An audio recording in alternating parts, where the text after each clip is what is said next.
আকর্ষণ হলো সাময়িক প্রেম আর ভালোবাসা হলো স্থায়ী আকর্ষণ। প্রথম দেখায় নাম, বংশ পরিচয় বা অন্যান্য কিছু না জেনেই ভালো লাগাটাও হলো স্থায়ী আকর্ষণ।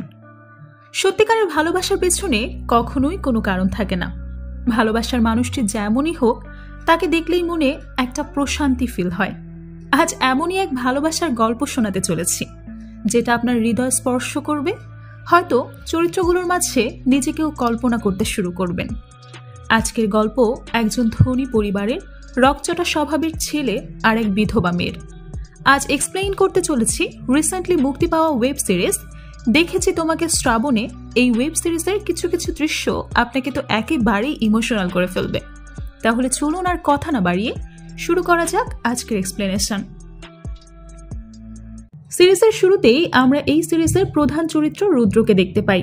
সে অনেক ধনী পরিবারের একমাত্র সন্তান। নির্মল নামের একজন ব্যক্তি তার হাতে বেয়ারের বোতল নিয়ে কথা বলছিল। এমন সময় রুদ্র সেই বোতলে গুলি করে ভেঙে ফেলে। এটা দেখে তার সঙ্গে থাকা সকলেই তাকে অনেক বাহবা দিতে থাকে।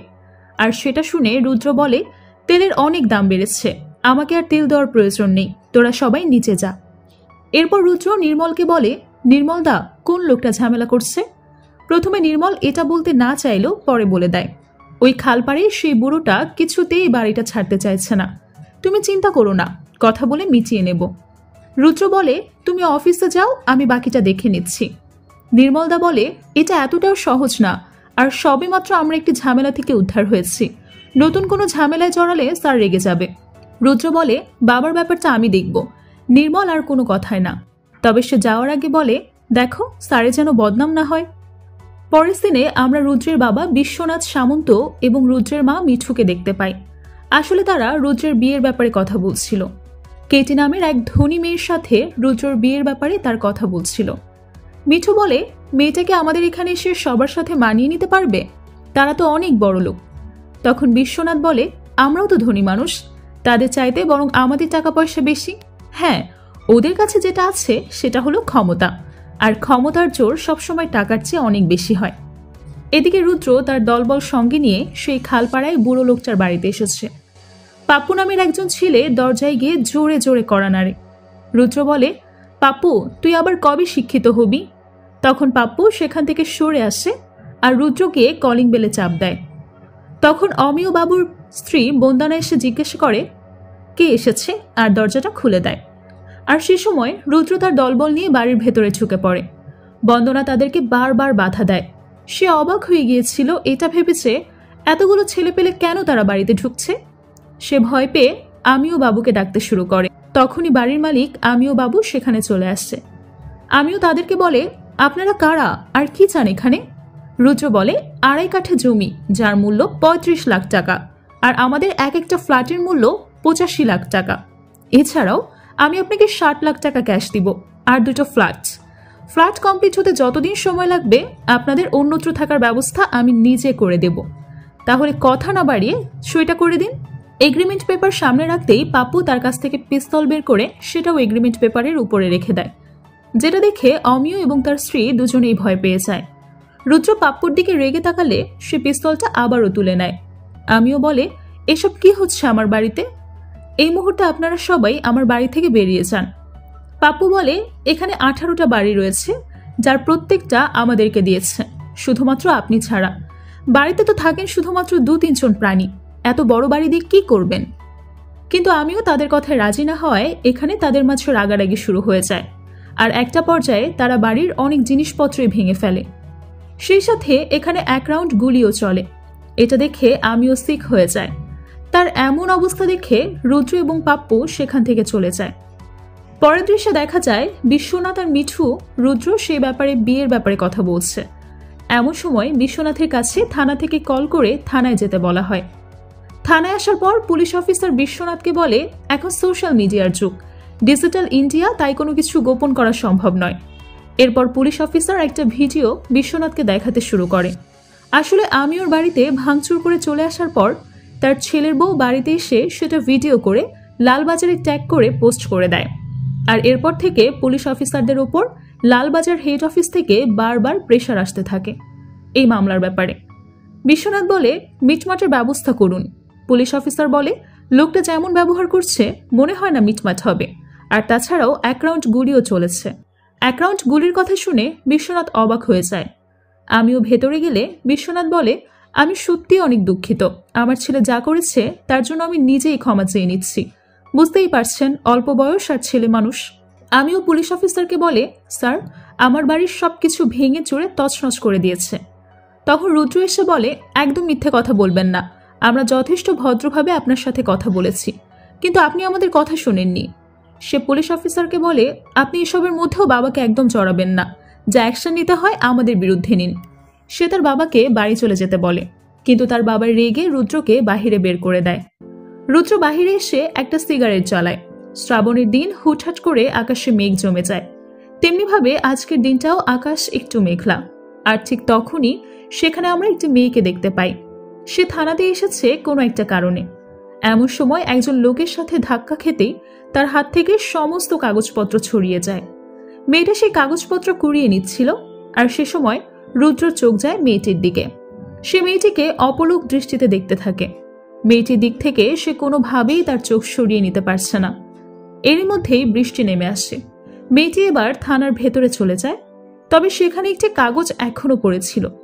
রুদ্র সেটা তার হাতে তুলে নেয়, আর সেই কাগজ থেকে জানতে পারে মেয়েটার নাম ইরা।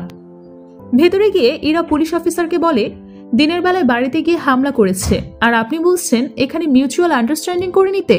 তাহলে বাড়িটাকে আমরা তাদেরকে দিয়ে পথে গিয়ে বসবো? আপনারা স্টেপ নেবেন না? নাকি আমি লালবাজারে গিয়ে বলবো, আর সেখানেও যদি এদের হাত থাকে তবে সেখানেই যেতে হয়?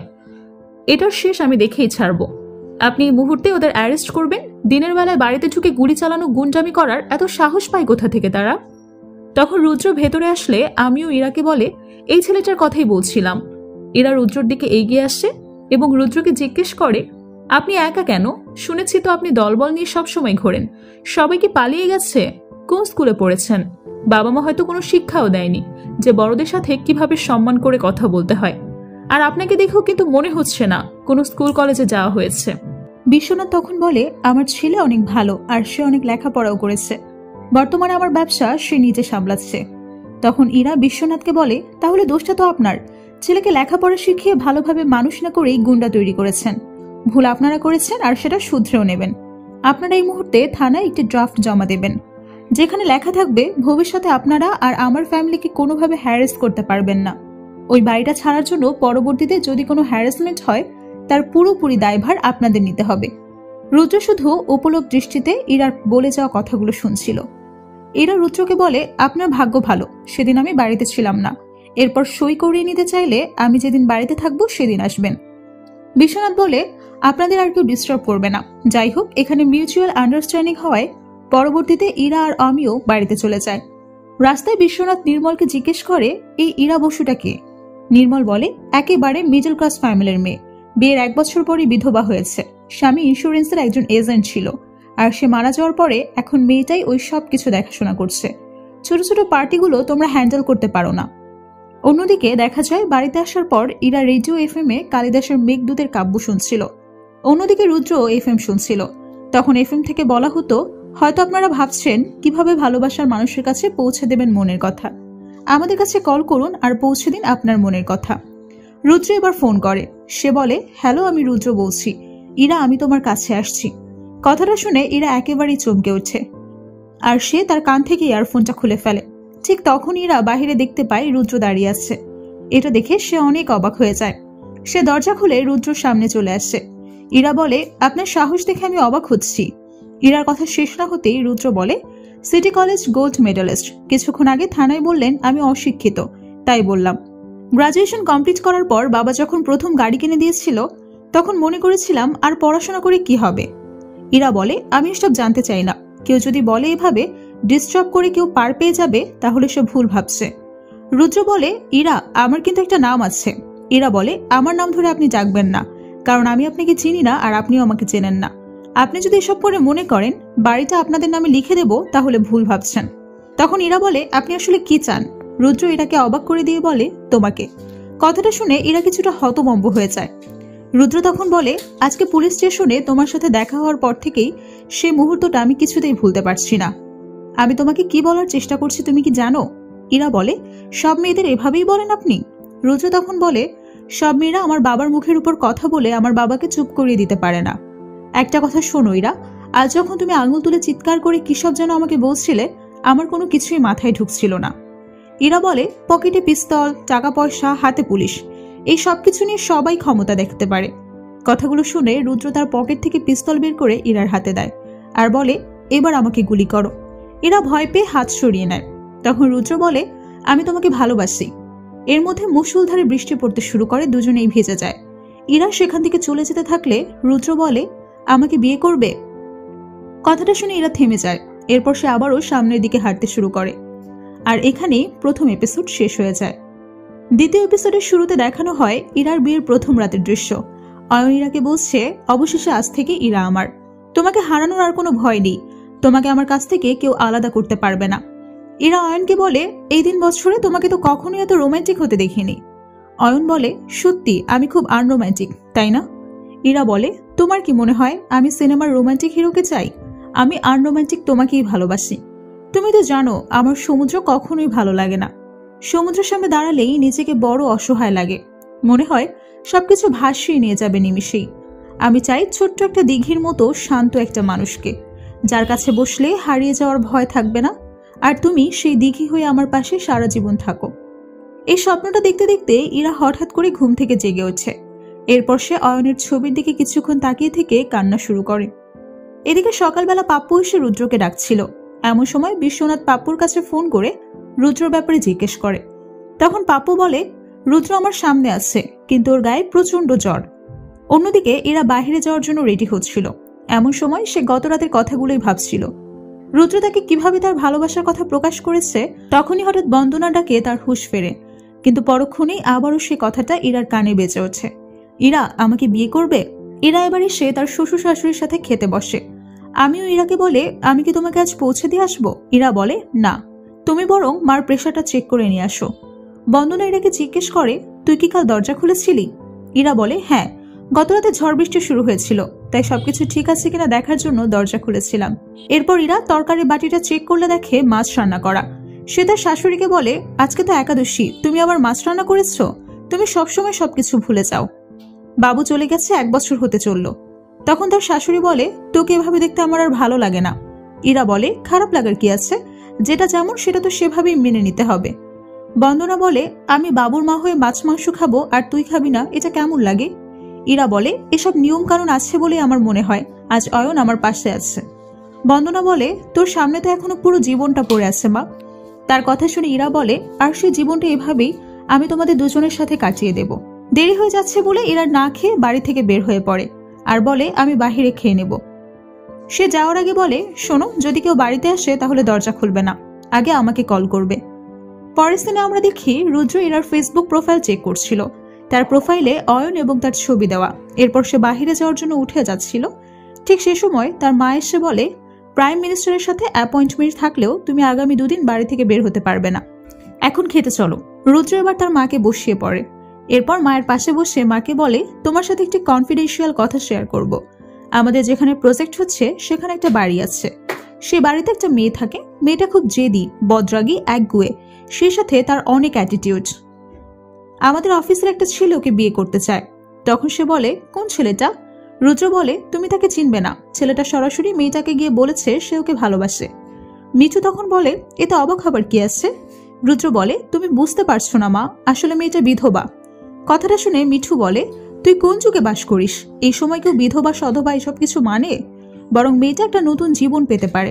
ছেলেটা অনেক ভালো কাজ করেছে, তবে দেখতে হবে মেয়েটা রাজি আছে কিনা। আর তোকে বলছি তুই ছেলেটার পাশে থাকিস, ছেলেটাকে সাহস দিস, একটা মেয়ের জীবনের ব্যাপার। তখন রুদ্র তার মায়ের হাত ধরে বলে, তোমাকে অনেক ধন্যবাদ, আমার শুধু এটুকুই জানার ছিল। তার মা তাকে তখন খেয়ে যেতে বললে সে বলে বাহিরে খেয়ে নেবে। পরের দিনে দেখা যায় ইরা একটি ক্লায়েন্টের কাছে গিয়েছে পলিসি করানোর জন্য, কিন্তু ক্লায়েন্ট এই মুহূর্তে পলিসি করতে রাজি নয়। সে সময় সে ইরার হাজব্যান্ডের কথাও বলে। অয়নের কথা মনে পড়তে ইরার কিছুটা মন খারাপ হয়ে যায়। সেখান থেকে বের হয়ে ইরা অন্যমনস্ক হয়ে হাঁটছিল। ঠিক সেই সময়ই তার পাশ দিয়ে একটা মোটরসাইকেল আসে। ভাগ্যক্রমে সে অ্যাক্সিডেন্টের হাত থেকে বেঁচে যায়। এরপর সে বন্দনাকে ফোন করে বলে, দুপুরে খেয়েছো? বন্দনা বলে, হ্যাঁ, তুমি খেয়ে নিয়েছো? ইরা তখন মিথ্যে বলে যে সে আইসক্রিম খেয়েছে। ইরার সামনে একটি আইসক্রিমের দোকানে দুজন ছেলে মেয়েকে একসাথে দেখতে পায়। সে কল্পনায় ভাবে অয়ন তার সামনে আইসক্রিম নিয়ে দাঁড়িয়ে আছে। আর এখানে একটি সুন্দর গানের মাধ্যমে দুজনের কল্পনার কিছু দৃশ্য দেখানো হয়, যেখানে ইরা অয়নকে নিয়ে কল্পনা করছিল আর অন্যদিকে রুদ্র ইরাকে নিয়ে কল্পনা করছিল। ভালোবাসা হয়তো সবসময় এমনটাই হয়। যাই হোক, রুদ্র এক জায়গায় দাঁড়িয়েছিল, তখন সেখানে পাপ্পু আসে। রুদ্র তাকে বলে ইনফরমেশনগুলো তাড়াতাড়ি বলে ফেলো। তখন পাপ্পু বলে 25 বছর বয়স, ইউকে থেকে লেখাপড়া করে এসেছে আর নিজের মার্সিডিস চালায়। তখন রুদ্র বলে কি বলছিস এসব? পাপ্পু বলে আমি বৌদির কথা বলছি, তোমার শ্বশুর তো অনেক পাওয়ারফুল লোক, শিল্পমন্ত্রীর নিজের শ্যালক, বিয়েটা হয়ে গেলে পুরো কলকাতার আমরাই রাজত্ব করব। রুদ্র রেগে গিয়ে বলে যে খবরটা দিতে বলেছিলাম সেটা দে। তখন পাপ্পু বলে ঠাকুরগাছি বাবার বাড়ি, স্বামী হার্ট অ্যাটাক করে মারা গেছে, এরা স্বামীর ইন্স্যুরেন্সের কাজগুলো করে। সে রুদ্রকে বলে এত স্বপ্ন করছো, এত কিছু জানতে চাচ্ছ কেন? আমি কিন্তু তোমার শরীর থেকে লাভ লাভ গন্ধ পাচ্ছি। রুদ্র ইরার সাথে দেখা করতে আসে। ইরা সে সময় বাজার নিয়ে ফিরছিল। রুদ্র তার সামনে এসে দাঁড়ালে তাকে দেখে ইরা থেমে যায়। আর তখনই মোটরসাইকেল নিয়ে একদল লোক এসে ইরাকে ধাক্কা মেরে ফেলে দিয়ে সেখান থেকে চলে যায়। রুদ্র রেগে তাদের পেছনে দৌড়ালেও তাদেরকে ধরতে পারে না। এরপর সে ইরাকে আগলে নেয়। তখন ইরা রুদ্রর মাঝে অয়নকে দেখতে পায়। ইরা বলে অয়ন আমাকে বাঁচাও, ওরা আমাকে মেরে ফেলতে চায়। আর এখানেই দ্বিতীয় এপিসোডও শেষ হয়ে যায়। তৃতীয় এপিসোডের শুরুতে দেখা যায় ইরা মন খারাপ করে রাস্তা দিয়ে হেঁটে আসছে। অয়ন তাকে দেখতে পেয়ে তার কাছে ছুটে যায়। অয়ন ইরাকে বলে আমি বাড়িতে আমাদের বিয়ের ব্যাপারে বলেছি। ইরা বলে আমাদের বিয়েটা হবে না, কারণ আমার বাবা কিছুতেই মানতে চাইছে না। আমি কখনোই তোমাকে ভুলতে পারবো না, তবে তুমি পারলে আমাকে ভুলে যাও। তখন অয়ন বলে আমি তোমাকে ছাড়া বাঁচবো না। এটা শুনে ইরা বলে তাহলে চলো আমরা পালিয়ে যাই। অয়ন বলে আমাদের বাবা মায়ের সম্মান ধুলোয় মিশে যাবে, আমরা এটা করতে পারি না। তখন ইরা বলে আমি জানতাম তোমাকে দিয়ে কিছুই হবে না। আসলে ইরা অয়নের সাথে মজা করছিল। এরপর তারা দুজন একটি রেস্টুরেন্টে খেতে যায়। সেখানে অয়ন ইরাকে বলে আজ তুমি যা খেতে চাইবে আমি তোমাকে তাই খাওয়াবো। তখন ইরা বলে শুধু 1 কাপ কফি। অয়ন বলে আমি মাঝে মাঝে ভাবি তোমার মতো একজন মেয়ে আমার মতো সাধারণ রোজগার করা ছেলেকে কিভাবে ভালোবাসলো। ইরা বলে আমি অয়নের রোজগার দেখে ভালোবাসিনি, আমি অয়ন মানুষটাকে ভালোবেসেছি। আর ভবিষ্যতে তো তোমার ইনকাম বাড়বে। অয়ন বলে আর যদি ইনকাম না বাড়ে? তখন ইরা বলে বাকিটা জীবন এভাবেই কাটিয়ে দেব। কথাটা বলে সে অয়নের দিকে এগিয়ে যায়। অয়ন এবার ভয় পেয়ে একটু জড়সড় হয়ে বসে। সিন বর্তমানে ফিরে আসে। আসলে সে অ্যাক্সিডেন্টের পর যখন রুদ্র ইরাকে ধরেছিল তখন সে রুদ্রকে অয়ন মনে করেছিল, আর এতক্ষণ সে অয়নকে নিয়ে তার কাটানো মুহূর্তগুলোই ভাবছিল। ইরা সেন্স ফিরে আসলে এক মুহূর্ত সেখানে দেরি না করে বাড়ির দিকে রওনা হয়। তখন রুদ্র দাঁড়িয়ে নীরবে তার চলে যাওয়া দেখতে থাকে। এরপর রুদ্র ফিরে এসে তার লোকদের মারতে থাকে আর জিজ্ঞেস করে কে তোদেরকে পাঠিয়েছে ইরাকে মারার জন্য। কেউ মুখ না খুললে অবশেষে সে একটি পিস্তল বের করে গুলি করতেই যাবে, এমন সময় তার বাবা পেছন থেকে তাকে ডাক দেয় আর সে তার বাবার দিকে পিস্তল তাক করে। রুদ্র তার বাবাকে বলে কেন তুমি ইরার উপর হামলা করলে? তখন তার বাবা বলে এই শহরে কার উপর কখন হামলা হচ্ছে সেটা আমি কিভাবে জানবো? রুদ্র বলে এগুলো কারা এবং কার জন্য কাজ করে সেটা আমি আর তুমি ভালোভাবেই জানি। এরপর যদি ইরার কেউ ক্ষতি করার চেষ্টা করে তাহলে আমি তাকে শেষ করে ফেলবো। এদিকে ইরা বাড়িতে আসলে তার কপাল এবং হাতের কাটা দেখে তার শ্বশুর শাশুড়ি ভয় পেয়ে যায়। তারা ইরাকে এ ব্যাপারে জিজ্ঞেস করলে ইরা বলে তেমন কিছু হয়নি, জুতা স্লিপ করে পড়ে গিয়েছিলাম। এমন সময় রুদ্র বাহিরে এসে ইরাকে ডাকতে থাকে। সে চিৎকার করে বলে আমি তোমাকে মারতে লোক পাঠাইনি, এই সবকিছুই আমার বাবা করেছে, ওরা সবাই আমার বাবার লোক। ভেতরে সবাই তখন অনেক ভয় পেয়ে যায়। কিছুক্ষণ পর ইরা দরজা খুলে আর বলে আমি আপনাকে বলছি না আমাদের বাড়ির সামনে এসে কখনোই সিন ক্রিয়েট করবেন না। রুদ্র বলে ঠিক আছে, আমি আমার বাবার হয়ে তোমার কাছে সরি বলছি, আমি ওদেরকে পাঠাইনি, তুমি আমাকে ভুল বুঝো না। ইরা আমি তোমাকে ভালোবাসি। কথাটা শুনে ইরার শ্বশুর ও শাশুড়ি অবাক হয়ে যায়। রুদ্র বলে আমি এর আগে কখনো কাউকে ভালোবাসিনি, ভালোবাসলে কেমন লাগে তাকে কি বলতে হয় এগুলো কোনো কিছুই জানি না। ইরা তাকে এখান থেকে চলে যেতে বলে। তখন রুদ্র ইরার শ্বশুর শাশুড়িকে বলে আপনার এখানে কেন এভাবে দাঁড়িয়ে আছেন? আপনারা বুঝতে পারছেন না আমি ওকে ভালোবাসি? আমার সাথে থাকলেও সেফ থাকবে, আর আপনারা তো সারা জীবন থাকবেন না, তখন তো ওর একজনকে প্রয়োজন পড়বে। আমি ওকে প্রচন্ড ভালোবাসি, আপনারা এই কথাটা কেন বুঝতে পারছেন না? কথাটা বলতে ইরা রুদ্রকে একটি থাপ্পড় মারে এবং চলে যেতে বলে তার মুখের উপর দরজা লাগিয়ে দেয়। বাহির থেকে রুদ্র বারবার ইরাকে ডাকতে থাকে। সে বারবার বলে তুমি আমাকে ভুল বুঝছো, আমি ওনাদের অপমান করতে চাইনি। বন্দনা বলে এই বাড়িতে আর এভাবে থাকা যাবে না। তখন আমিও বাবু বলে, তুমি একটা কাজ করো, সকল কাগজপত্র বের করে রাখবে, আমি আগামীকাল গিয়ে সই করে দিয়ে আসবো। ইরা তখন ঘরের ভেতরে বসে কাঁদতে থাকে আর বাহিরে দাঁড়িয়ে রুদ্র ইরার কাছে ক্ষমা চাইতে থাকে। ইরা যখন ঘরের ভেতর বসে কাঁদছিল তখন সে আবারও অয়নকে ফিল করে আর তাকে জড়িয়ে ধরে কাঁদতে থাকে। অন্যদিকে দেখা যায় রুদ্রদের বাড়িতে কেটি এবং তার বাবা মা এসেছে। আসলে রুদ্র আর কেটির বিয়ের ব্যাপারে তারা কথা বলতে এসেছে। এমন সময় রুদ্র বাড়িতে আসলে তাকে তাদের সাথে জয়েন হতে বলে, কিন্তু রুদ্র তার বাবাকে বলে, বাবা তুমি ঘরে আসো, আমার তোমার সাথে কথা আছে। সবকিছু আন্দাজ করতে পেরে মিঠু রুদ্রকে ঘরের ভেতর নিয়ে যায়। ঘরের ভেতর আসার পর মিঠু রুদ্রকে বোঝায় ওখানে গিয়ে তাদের সাথে একটু কথা বলো, কিন্তু রুদ্র কিছুতেই রাজি হচ্ছে না। বিশ্বনাথ কেটির বাবাকে বলে, আমার ছেলে এখন খুব ব্যস্ত, কয়েকটা প্রজেক্ট সে নিজে সামলাচ্ছে। সে সময় রুদ্র আবারও বাড়ি থেকে বের হয়ে যায়। তখন বিশ্বনাথ বলে, হয়তো কোনো এমার্জেন্সি কল এসেছে, অনেকগুলো সাইডে কাজ চলছে, তো এজন্যই হয়তো আবার বাইরে যেতে হলো। অন্যদিকে আমিও বাবু তার স্ত্রী বন্দনাকে বলে, মেয়েটাকে কয়েকদিন বাহিরে যেতে নিষেধ করো। তখন বন্দনা বলে, আমি পারবো না, ও যদি বাহিরে যায় তাহলে আমি বাড়িতে থাকতে পারবো না, আমার প্রেশার আবারও বেড়ে যাবে।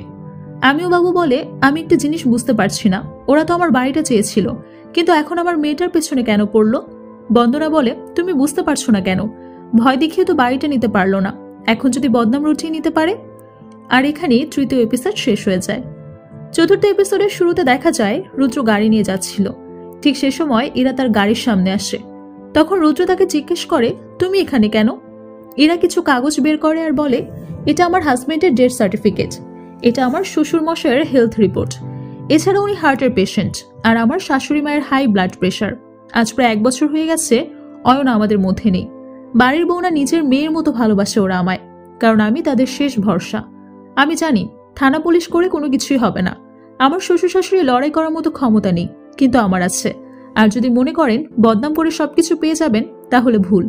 সেখান থেকে চলে যাওয়ার আগে ইরা রুদ্রকে আরেকটি কথা বলে, বৃষ্টিতে ভিজে কিংবা আমাকে ফলো করে কোনোভাবেই আপনি অয়নের কাছ থেকে আমাকে আলাদা করতে পারবেন না। আর যদি আমার বাড়ির সামনে আপনাকে একদিনও দেখি, সেদিন আমাদের শেষ দেখা হবে। পরের দৃশ্যে দেখা যায় বিশ্বনাথ বাবু চিৎকার করতে করতে বাড়িতে আসে। তখন মিঠু বলে, কি হয়েছে? বিশ্বনাথ বলে, তুমি আর ওর পক্ষ হয়ে কোনো সাফাই গাইবে না, মা হিসেবে তুমি ছেলের কোনো খবর রাখো? তোমার ছেলে একটা বেহায়া বিধবার প্রেমে হাবুডুবু খাচ্ছে। কথাটা শুনে মিঠু যেন আকাশ থেকে পড়ে। মিঠু সেদিন কথা ভাবতে থাকে যেদিন রুদ্র তাকে সে মেয়েটার কথা বলেছিল। মিঠু এবার বুঝতে পারে সেদিন অন্য কোনো ছেলে না, বরং রুদ্র নিজের কথাই বলেছিল।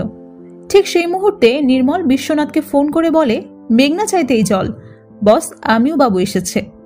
বিশ্বনাথ এক মুহূর্ত দেরি না করে অফিসে চলে যায়। এদিকে ইরা একজন লোকের কাছে পলিসি করতে যায়, আর তাকে বোঝানোর পর লোকটা পলিসি করতে রাজি হয়। সেই সাথে সে ইরাকে বলে, অয়নও খুব ভালো মানুষ ছিল, তার মতো করে আপনি সবকিছু বোঝাতে পারেন। যাবার সে ইরাকে সাহায্য করতে চায়, যেন সে পরিচিত লোকজন ইরার মাধ্যমে পলিসি করে। এটা শুনে ইরা খুব খুশি হয়ে সেখান থেকে চলে আসে। এরপর ইরা একটি কেক কিনে বাড়িতে চলে আসে। বন্দনা তার সামনে আসলে ইরা বলে, ওর যে সকল ক্লায়েন্ট পরিচিত ছিল তাদের সাথে আমার পরিচয় হয়েছে, তারাও আমাকে হেল্প করতে চেয়েছে, এবার সবকিছুই ঠিক হয়ে যাবে। বন্দনা বলে, তুই একেবারেই আমার বাবুর মতো করে কথা বলিস। বাবু এভাবে অফিস থেকে ফিরে এসে আমার সাথে গল্প করত, আমাদের সাথে তুই না থাকলে আমাদের বুড়ো বুড়ির কি যে হতো। ইরা বলে, বাবা কোথায়? বন্দনা বলে, সেই দুপুরে বেরিয়েছে, এখনো ফেরেনি। এদিকে আমরা দেখতে পাই আমিও বাবু তার কাগজপত্র নিয়ে বিশ্বনাথের কাছে দিয়ে বলে, আপনাদের ইচ্ছে তো এবার পূরণ হলো, আপনি এবার আপনার ছেলেকে একটু বলবেন ও যেন আমার বৌমাকে আর বিরক্ত না করে, আমরা একটু শান্তিতে থাকতে চাই। বাড়িতে ইরা কেকটা যখন বের করছিল তখন বন্দনা দেখতে পেয়ে ইরাকে বলে, তোর মনে ছিল আজ বাবুর জন্মদিন? ইরা বলে, সেজন্য তো কেকটা নিয়ে এসেছি। এমন সময় অমিও বাড়িতে ফিরে আসে। সে ইরাকে বলে, তোকে আর কেউ বিরক্ত করবে না। ইরা বুঝতে পেরে ড্রয়ার চেক করে দেখে সেখানে বাড়ির কাগজপত্র নেই। তাকে কাগজপত্র খুঁজতে দেখে আমিও বাবু বলে, আমার ছেলেকে আমি হারিয়েছি, এখন আমার মেয়েকে আর হারাতে পারবো না, বাড়িটা আমি এখন ছেড়ে দেব। রুদ্র বাড়িতে একা একা দাঁড়িয়েছিল। এমন সময় মিঠু এসে তাকে জিজ্ঞেস করে, কি নাম মেয়েটার? রুদ্র বলে, ইরা। মিঠু বলে, ভালোবাসিস তাকে? রুদ্র বলে, না, সে আমাকে ভালোবাসে না আর আমিও তাকে ভালোবাসি না। জানো মা, ওর না অনেক অ্যাটিটিউড, সবসময় মনে করে ও যেটা করছে সেটাই ঠিক। মা, একজন মানুষকে কখনো দুবার ভালোবাসতে পারে না? মিঠু বলে, অবশ্যই পারে, কিন্তু তুই আমাকে বল ওকে ভালোবাসিস কিনা। রুদ্র চুপ থাকলে মিঠু বলে, যা বাবার কাছ থেকে দলিলটা নিয়ে যেভাবেই হোক ওকে ফেরত দিয়ে আয়। ও তোকে ভালোবাসলো কিনা সেটা পরের ব্যাপার, কিন্তু ওকে এখন ভালো রাখার দায়িত্ব তোর। পরের দিনে রুদ্র একা মনে দাঁড়িয়েছিল। তখনই তার বাবা সেখানে এসে বলে, যদি মিত্রবাবুর মেয়ের সাথে তোর একবার বিয়ে হয়, রাজ্য জুড়ে যত ব্রিজ, ফ্লাইওভার, রাস্তা সবগুলোর কাজ আমরা করব। তোমার বয়সের ছেলেরা 3-4টা প্রেম করবে, এটাই স্বাভাবিক। বাবার কথাগুলো শুনে রুদ্র বলে, আমি কেটিকে বিয়ে করতে রাজি আছি, কিন্তু আমার একটা শর্ত আছে। তোমাকে ইরাদের বাড়িটা ছেড়ে দিতে হবে। তুমি যদি রাজি হও তাহলে তুমি যা বলবে আমি সবকিছু করব। বিশ্বনাথ রুদ্রকে নির্মলের কাছ থেকে ইরাদের বাড়ির দলিলটা নিয়ে যেতে বলে। রুদ্র সেখান থেকে চলে গেলে বিশ্বনাথ কাউকে ফোন করে ইরাকে মেরে ফেলতে বলে। ইরা নদীর ঘাটে দাঁড়িয়েছিল। এমন সময় সে অয়নকে কল্পনা করছিল। ঠিক সে সময় সে রুদ্র তাকে ডাক দেয়। ইরা সেখান থেকে চলে যেতে লাগলে রুদ্র বলে, তোমার সাথে আমার কথা আছে। ইরা বলে, বাড়ির দলিল তো পেয়ে গেছেন, আর কি বলতে চান? দয়া করে আমাদেরকে আমাদের মতো থাকতে দিন। আমার কাছ থেকে আর কি পাওয়ার মতো আপনার আছে? রুদ্র বলে, তোমায় যেদিন থানায় আমি প্রথম দেখেছিলাম আমি বুঝে গিয়েছিলাম আমি কি পেতে চাই। ইরা তাকে থামিয়ে সেখান থেকে চলে যেতে চায়, কিন্তু রুদ্র বলে, আজকে আমাকে থামিও না, আমার কথাগুলো শেষ করতে দাও। তখন ইরা চুপ করে দাঁড়িয়ে থাকে। রুদ্র বলতে শুরু করে, আমি তোমাকে বলেছিলাম আগে কখনোই কাউকে ভালোবাসিনি, তাই আমি জানি না কিভাবে বোঝাবো এই জিনিসটা। ছোটবেলা থেকে ইট, বালি, সিমেন্ট এগুলো নিয়ে বড় হয়েছি। সেসব নিয়ে যদি কেউ বোঝাতে বলে তাহলে আমি সেগুলো বোঝাতে পারবো, কিন্তু আমি হয়তো কোনোদিন তোমাকে বলে বোঝাতে পারিনি আমি তোমাকে কতটা ভালোবাসি। আমি তোমাকে ছাড়া একটা মুহূর্ত বাঁচতে পারবো না। তুমি শুধু একবার হ্যাঁ বলো, আমি আমার বাবা মায়ের সাথে কথা বলে নেব। যদি তারা না মানে আমি তোমাকে নিয়ে অন্য কোথাও চলে যাব, যেখানে কাউকে কোনো কৈফিয়ত দিতে হবে না। ইরা অবাক হয়ে তার কথাগুলো শুনছিল। তখন হঠাৎ করে রুদ্র বলে উঠছে, আগে হলে হয়তো এই কথাগুলো তোমাকে বলতাম, কিন্তু এখন তোমাকে এই কথাগুলো আর বলতে পারবো না। এটা তোমাদের বাড়ির দলিল, অনেক দাম দিয়ে আমার এটা কিনতে হয়েছে। ইরা বলে, এবার আমি আমার মনের কথাটা বলি। দেখুন আপনি কতটা ভালো আর আমাকে কতটা ভালোবাসেন তাতে আমার কিছুই যায় আসে না। আসলে দোষটা আপনার না, দোষটা আমার জীবনের। আমি আপনাকে একটুও ভালোবাসি না, আর এটার জন্য ধন্যবাদ, কিন্তু আমি এটা নিতে পারবো না। এটা আমার বাবা যখন আপনাদের দিয়েছে, প্রয়োজন পড়লে উনি নিয়ে আসবেন, আর দয়ার জিনিস নিতে আমি অভ্যস্ত নেই। ইরা চলে যেতে থাকলে রুদ্র বলে, আমি কথা দিচ্ছি আর কখনোই তোমার সামনে আসবো না, তবে তোমার কাছে একটা রিকোয়েস্ট আছে। আমার সিগারেট যতক্ষণ শেষ না হবে তুমি এখান থেকে যাবে না। ইরাও কথাটা মেনে নেয়। এবার রুদ্র সিগারেট জ্বালিয়ে সেটা টানতে শুরু করে, আর এর মধ্যে মুষলধারে বৃষ্টি শুরু হয়। দুজনের বৃষ্টিতে ভিজে একাকার। রুদ্রর হাতে সিগারেটটাও একসময় নিভে যায়। এরা কথা না বাড়িয়ে সেখান থেকে চলে যায়, আর রুদ্র চুপচাপ সেখানেই দাঁড়িয়ে থাকে। এদিকে অমিয় বাবু বন্দনাকে বলে, যেদিন তুমি এই বাড়িতে প্রথম এসেছিলে সেদিনের কথা মনে আছে? দরজায় সিঁদুরের টিপ লাগিয়ে বলেছিলে বাড়িটার দিকে যেন কারো নজর না পড়ে। বন্দনা বলে, এসব কথা বাদ দাও, যে কোনো সময় মেয়েটা চলে আসতে পারে, ও শুনলে কষ্ট পাবে। আমিও বলে, আমরা এখান থেকে চলে যাওয়ার সময় কিছু ফার্নিচার বিক্রি করে দেব। তখন বন্দনা বলে, এই আলমারিটা বাবু যখন ছোট ছিল তখন ওর বইপত্র এবং জামা কাপড় রাখার জন্য কিনে দিয়েছিলে, এটা কিন্তু নিয়ে যাব। এমন সময় এরা বাড়িতে আসলে আমিও বাবু তাকে জিজ্ঞেস করে, ছেলেটা তোকে তো আর বিরক্ত করছে না? এরা বলে, না। এরপর সে ফ্রেশ হওয়ার জন্য চলে যায়। পরের সিনে দেখা যায় রুদ্র তাদের অফিসে এসে বসেছে। অফিসের সকল কাজকর্মই মনোযোগ দিয়ে করার চেষ্টা করে, কিন্তু সে কোনোভাবেই ইরাকে তার মাথা থেকে বের করতে পারছিল না। ইরার শ্বশুর শাশুড়ি নতুন বাসা দেখার জন্য গিয়েছে, আর তারা ভিডিও কলে ইরাকে সেই বাসার ঘর, দরজা, বেলকুনি সবকিছুই দেখায়। তাদের সাথে কথা শেষ হতেই ডোরবেল বেজে ওঠে। ইরা দরজা খুলে দিতেই দেখে মিঠু। মিঠু তাকে জিজ্ঞেস করে, তুমি ইরা? ইরা বলে, হ্যাঁ, কিন্তু আপনি কে? মিঠু বলে, পরিচয় হয়ে যাবে, ভেতরে আসতে পারি? ভেতরে গিয়ে মিঠু অয়নের ছবিটা হাতে নিয়ে ইরাকে জিজ্ঞেস করে, ভালোবাসো? ইরা বলে, হ্যাঁ। তখন মিঠু বলে, আমার ছেলেকে? কথাটা শুনে ইরা চুপ হয়ে যায়। মিঠু বলে, ভেবো না, রুদ্র আমাকে পাঠিয়েছে, সে তো জানিই না আমি এখানে এসেছি। ইরা, তুমি কি কখনো রুদ্রর চোখের দিকে তাকিয়ে দেখেছো? আমি দেখেছি, ও সবসময় তোমাকে দেখতে পায়, সবসময় তোমার কথাই ভাবে। যে ছেলে নিজের মর্জি মাফিক ঘুরে বেড়াতো, কাউকে পরোয়া করতো না, সে ছেলে নিজের বাবার ইচ্ছেতেই কাজে যায়, ঘরের মাঝে চুপচাপ বসে থাকে। সে ছেলের চোখে কিভাবে জল আসতে পারে সেটা বলতে পারবে? আমি বলছি না তুমি তোমার অতীত ভুলে যাও, কিন্তু তুমি কি তোমার জীবনে নতুন করে শুরু করতে পারো না? ইরা বলে, না, পারি না। আপনিও তো একজন মেয়ে, হয়তো আমার ব্যাপারটা বুঝবেন। সবাই বলে মাত্র 1 বছরই তো হয়েছিল বিয়ের, কিন্তু তার আগে 3টা বছর আমাদের সম্পর্ক, এটা কেউ বুঝতে চায় না। অয়নের চলে যাওয়ার থেকেও আমি তার মা বাবাকে দেখে বেশি কষ্ট পেয়েছি। নিজের চোখের সামনে ছেলেকে চলে যেতে দেখে যে তারা কত কষ্ট পেয়েছে সেটা দেখেছি। আমি সামনে দাঁড়িয়ে দেখেছি। জানেন, ওরা আমাকে ছেলের বউ নয়, নিজের মেয়ের মতো ভালোবাসে, আর এটা আমি ওদের কাছ থেকে কখনোই কেড়ে নিতে পারবো না। আমি আপনার ছেলেকে ভালোবাসি না। মিঠু বলে, আমার ছেলে আর কোনোদিন তোমাকে বিরক্ত করতে আসবে না। ভালো থেকো, যদি এভাবেই ভালো থাকতে চাও। কথাটা বলে মিঠু সেখান থেকে চলে যায়। পরের দিন আমরা দেখতে পাই দুই পরিবার একসাথে বসে রুদ্র এবং কেটির বিয়ের কথা বলছে, বিয়ের প্ল্যান সম্পর্কে এবং বিয়ের পর তারা কোথায় কোথায় ঘুরতে যাবে সবকিছুর ব্যাপারে। কিন্তু রুদ্র সেখানে চুপচাপ বসা, সে এখানে কিছুই বলে না। কেটির বাবা রুদ্রকে জিজ্ঞেস করে, তুমি তো খুশি? রুদ্র বলে, হ্যাঁ। এমন সময় পাপ্পু রুদ্রকে ফোন করে বাহিরে বের হয়ে আসতে বলে। রুদ্র সেখান থেকে পাপ্পুর কাছে আসে। পাপ্পু রুদ্রকে জানায় একটা খবর আছে, ইরাকে মার অর্ডার পেয়েছে শিবু। আজ সন্ধ্যায় অপারেশন ইরার বাড়ির বাহিরে। ওরা অনেকদিন থেকে আমাকে বলছিল, আমি শুধু না বলে গিয়েছি, এজন্যই হয়তো শিবুকে এই কাজটা দিয়েছে। তুমি দয়া করে ইরাকে বাঁচিয়ে নাও। রুদ্র এক মুহূর্ত দেরি না করে ইরার বাড়ির উদ্দেশ্যে রওনা হয়। রাস্তায় প্রচন্ড জ্যাম থাকার কারণে তাদের অনেক লেট হয়ে যায়। রুদ্র গাড়ি থেকে নেমে দৌড়াতে শুরু করে। এদিকে দেখা যায় অয়নের বাবা মা বাড়ির সকল জিনিসপত্র গোছগাছ করছে।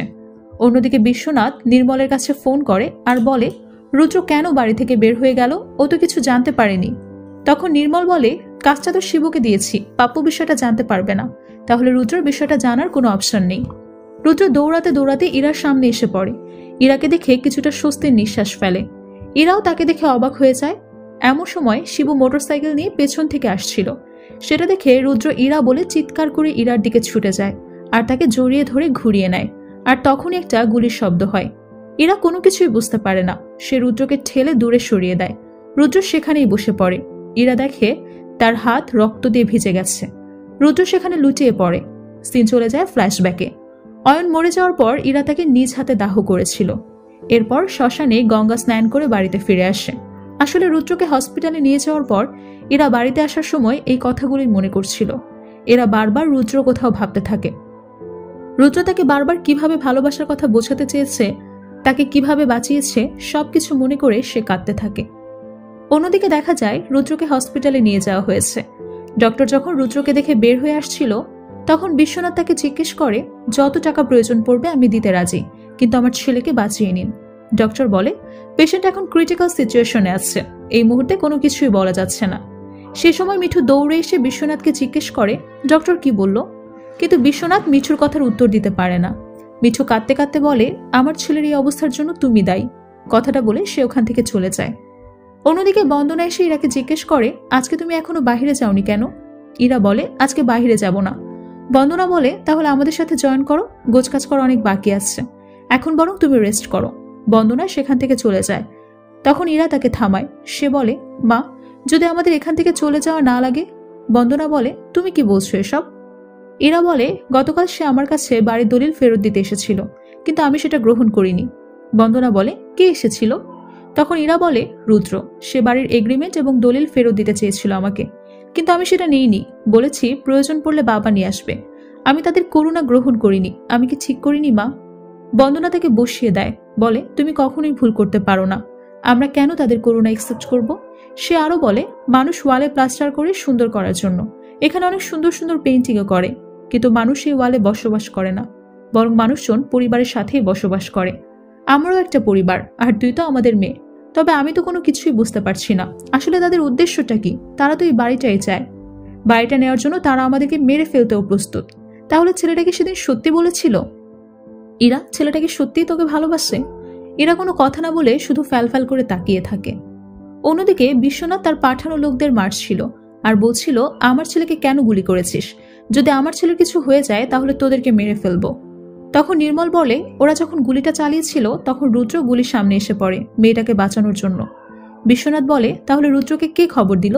তখন নির্মল বলে, রুদ্রকে একজনই খবর দিতে পারে, আর সেটা হলো পাপ্পু। এটা শুনে বিশ্বনাথ পাপ্পুকে কল দিয়ে ডাকতে বলে। এদিকে আমরা দেখতে পাই পাপ্পু ইরাদের বাড়িতে এসেছে আর সে এখানে বলে, রুদ্রদা বারবার ইরা ম্যামকে বাড়ির দলিল আর ডিট ফেরত দিতে চেয়েছে, কিন্তু ইরা ম্যাম সেটা একসেপ্ট করেনি। আমিও বাবু বলে, ছেলেটা এখন কেমন আছে? পাপ্পু বলে, আমি জানি না, সে বাঁচবে না মরবে সেটাও বলতে পারছি না, তবে সে ইরাকে খুব ভালোবাসে। সেদিন যদি গুলিটা গুরুর গায়ে না লাগতো তাহলে গুলিটা লাগতো ইরা ম্যামের গায়ে। বন্দনা বলে, আমরা কি তোমাদের কাছ থেকে সব শুনতে চেয়েছি? তুমি এখান থেকে চলে যাও। পাপ্পু বলে, আমিও এখানে আর থাকতে পারবো না, কারণ বিশ্বনাথ সমস্ত যদি জানতে পারে তাহলে আমাকে মেরেই ফেলবে। তবে ইরা ম্যাম যদি পারে একবার যেন গুরুর কাছে যায়। আমি আপনাদের সাথে প্রথম দিন অনেক খারাপ বিহেভ করেছিলাম, পারলে আমাকে মাফ করে দিয়েন। কথাটা বলে পাপ্পু সেখান থেকে চলে যায়। আমিও মন খারাপ করে সেখানেই বসে থাকে। এটা দেখে বন্দনা বলে, তুমি তোমার ওষুধের ব্যাগপত্র গুছিয়ে নাও। এরপর সে ইরার রুমে আসে। ইরা সে সময় জানালায় একা মনে বসেছিল। বন্দনাকে দেখে ইরা বলে, আজ রাতে আমি চিংড়ি মাছ রান্না করব, বাবা চিংড়ি মাছ অনেক পছন্দ করে। এরপর ইরা খেয়াল করে দেয়ালে অয়নের ছবিটা নেই, তার ব্যাগটাও ছিল না। এটা জিজ্ঞেস করলে বন্দনা বলে, আমি সবকিছু সরিয়ে ফেলেছি। যে মানুষটা আমাদের মাঝে নেই তার কথা ভেবে ভেবে আমরা কেন নিজেদেরকে কষ্ট দিব? বিশ্বনাথ বাবুর ছেলে গুলিবিদ্ধ হয়েছে, এটা কি তুমি জানো? ইরা বলে, তুমি কিভাবে জানলে? বন্দনা বলে, এটা আজকের সকালের নিউজ। লোকজন বলাবলি করছে ছেলেটা অনেক পাষণ্ড আর এটাই তার প্রাপ্য। ইরার তখন রুদ্রর কথা মনে পড়ে। এরপর সে বলে, আমরা মানুষকে ভালো মন্দ বলার কে? আসলে সে একটু গরম মেজাজের। ছোটবেলা থেকেই সে একটি খারাপ পরিবেশে বড় হয়েছে। ভালো পরিবেশ পেলে সেও ভালো মানুষের মতোই বেড়ে উঠত। বন্দনা বলে, তুমি তাকে ভালোবাসো তাই না? কতদিন আর তুমি তোমার ভালোবাসাকে লুকিয়ে রাখবে? নিজে নিজের মনকে কতটা যন্ত্রণা দেবে? নিজের মনের কথা শোনো আর তাকে বাঁচিয়ে নাও। ইরা দোচানায় পড়ে যায়। সে কি করবে বুঝতে পারে না। সে রুদ্রর কথা ভাবতে থাকে। এমন সময় বিদ্যুৎ চলে যায়। ইরা তখন মোমবাতি জ্বালায়। সেই মুহূর্তে সে অয়নকে দেখতে পায়। অয়ন ইরাকে বলে, তুমি ভুল করছো ইরা, সেও তোমাকে আমার মতোই ভালোবাসে। সবসময় তোমাকে সুরক্ষিত রাখতে চায়। হয়তো আমার থেকেও সে তোমাকে বেশি ভালোবাসে। ইরা বলে, কিন্তু আমি তাকে ভালোবাসি না। অয়ন বলে, তুমি কি কখনো তার চোখের দিকে তাকিয়ে কথা বলেছ? সেই মুহূর্তে ইরা পেছনে রুদ্রকে দেখতে পায়। ইরা দুজনকে এভাবে দেখতে পেয়ে খুব ঘাবড়ে যায় আর চিৎকার করে রুদ্রকে বলে, আমি তোমাকে বলেছি আমি তোমাকে ভালোবাসি না। এরপর সে অয়নকে বলে, আমি তাকে ভালোবাসি না। অয়ন বলে, আমার কোনো অস্তিত্ব নেই আর অস্তিত্বহীন কোনো কিছুকে আঁকড়ে ধরা বোকামি। তোমার এমন অবস্থা আমাকেও কষ্ট দেয়, তাই তুমি আর ভুল করো না। ইরা আবারও অয়নকে বলে, আমি তাকে ভালোবাসি। সে অয়নকে জড়িয়ে ধরে কাঁদতে থাকে আর বলে, আমি শুধু তোমাকেই ভালোবাসি। এরপর সে অয়নের দিকে তাকালে দেখে সেখানে অয়ন নয় বরং রুদ্র দাঁড়িয়ে আছে। ঠিক সে সময় বিদ্যুৎ চলে আসে আর রুদ্র ভ্যানিশ হয়ে যায়। এরা অবাক হয়ে চারদিকে খুঁজতে থাকে। এরপর সে রুদ্রর কথা ভাবতে থাকে যে রুদ্র তাকে কতবার কত রকম ভাবে ভালোবাসার কথা বলেছে। এরপর সে ঘর থেকে বের হয়ে আসলে দেখে বন্দনা দাঁড়িয়ে আছে। বন্দনা ইরাকে দেখে বলে, এক মুহূর্ত দেরি করো না, যাও। মানুষ মাত্রই সেলফিশ, আমরা নিজেরাও। আমরা সবসময় ভয় পেতাম যদি তুমি আমাদের ছেড়ে যাও তাহলে আমাদের কি হবে, কিন্তু আমরা তো বেশি দিন বাঁচবো না। জানো ইরা, কিছু কিছু সম্পর্ক মানুষ তৈরি করতে পারে না, সেগুলো পূর্ব নির্ধারিত। আমরা দুজনেই সম্মতি দিচ্ছি, তুমি যাও। তখন আমিও বাবু বলে, হ্যাঁ। সে দরজা খুলে দিয়ে বলে, বাহিরে বৃষ্টি হচ্ছে, সাথে ছাতাটা নাও। এরা বন্দনাকে জড়িয়ে ধরে এরপর সে বের হয়ে যায়। বন্দনার খারাপ লাগলেও মনে একটা প্রশান্তি পায়। এদিকে এরা সরাসরি চলে আসে হসপিটালে। তাকে দেখে বিশ্বনাথ এবং মিঠু দুজনেই অবাক হয়ে যায়। মিঠু ইরাকে ভেতরে যেতে বলে। এরা ভেতরে এসে রুদ্রকে বলে, রুদ্র, দয়া করে তোমার চোখটা একবার খোলো, দেখো তোমার ইরা এখানে এসেছে। আমি তোমাকে কি বলতাম মনে আছে? যদি তুমি আমার সামনে আসো তাহলে আমি নিজেকে শেষ করে দেব। আমি এখনো বলছি, যদি তুমি তোমার চোখ না খোলো তাহলেও আমি নিজেকে শেষ করে দেব। সে রুদ্রর হাত ধরে কাঁদতে কাঁদতে তার বুকে মাথা রাখে। বাহিরে মিঠু এবং বিশ্বনাথ দুজনেই খুব চিন্তিত ছিল। এর কিছুক্ষণ পর দেখা যায় বাহিরে প্রচন্ড বৃষ্টি হচ্ছে। ইরা আর রুদ্র দুজন দুজনকে জড়িয়ে ধরে বৃষ্টিতে ভিজছে। আর এখানেই এই অসাধারণ সিরিজ শেষ হয়। আমরা শেষের যে দৃশ্য দেখলাম এটা হয়তো কল্পিত, তবে সিরিজে কি হতে চলেছে সেটা আমরা জানতে পারবো দ্বিতীয় সিজনে। আজকের মতো বিদায় নিচ্ছি, দেখা হবে নতুন একটি ভিডিওতে। সে পর্যন্ত সবাই ভালো থাকবেন আর এতক্ষণ সঙ্গে থাকার জন্য অসংখ্য ধন্যবাদ।